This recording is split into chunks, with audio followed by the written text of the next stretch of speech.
Mummy இன்னைக்கு என்ன சமையல்? ஆமாம். Hi friends, good morning. காலை வணக்கம். எல்லாம் என்ன பண்ணிட்டு இருக்கிறீங்க? எல்லாரும் டீ காஃபி எல்லாம் ஆச்சுங்களா? அதோ நம்ம வீட்டில் டீ வச்சுருக்கேன், குடிக்கணும்.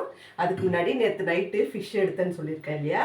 வாங்க, அதுக்கு சூப்பரான ஒரு பிரேக்ஃபாஸ்ட் பண்ணியாச்சு. இந்த மலைக்கு தகுந்த மாதிரி இங்கே பாருங்கள், நல்ல ஒரு மீன் குழம்பு வச்சுட்டேன். பாருங்கள் எப்படி இருக்கு பார்த்தீங்களா? மீனெல்லாம் செம்ம வாசனையாக இருக்குதுங்க. காலையிலே நம்ம வீட்டில் மட்டும்தான் இந்த பில்டிங்லேயே வாசனையாக இருக்குது.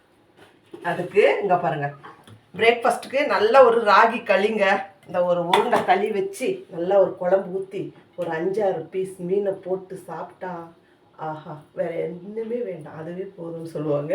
இந்த மாதிரி தான் நம்ம வீட்டில் இன்றைக்கி பிரேக்ஃபாஸ்ட்டு. நீங்களாம் என்ன சாப்பிட்டீங்கன்னு மறக்காமல் கமெண்ட்டில் சொல்லுங்கள். வாங்க, இவ்வளோ சூப்பரான பிரேக்ஃபாஸ்ட்டு நீங்களும் சாப்பிடுவீங்க நம்ம வீட்டில். நான் உங்களை இன்னொரு வீடியோவில் பார்க்குறேன். புதுசாக நம்ம வீடியோவை யாருன்னா பார்க்குறவங்கள தான் சப்ஸ்கிரைப் பண்ணிட்டு பாருங்கள். நேற்றுலேருந்து நமக்கு சப்போர்ட் கொடுத்து நம்ம சேனலை சப்ஸ்கிரைப் பண்ண அத்தனை பேருக்கும் ஒரு பெரிய பெரிய தேங்க்ஸுங்க. நான் உங்களை இன்னொரு வீடியோவில் பார்க்குறேன். பாய்ங்க.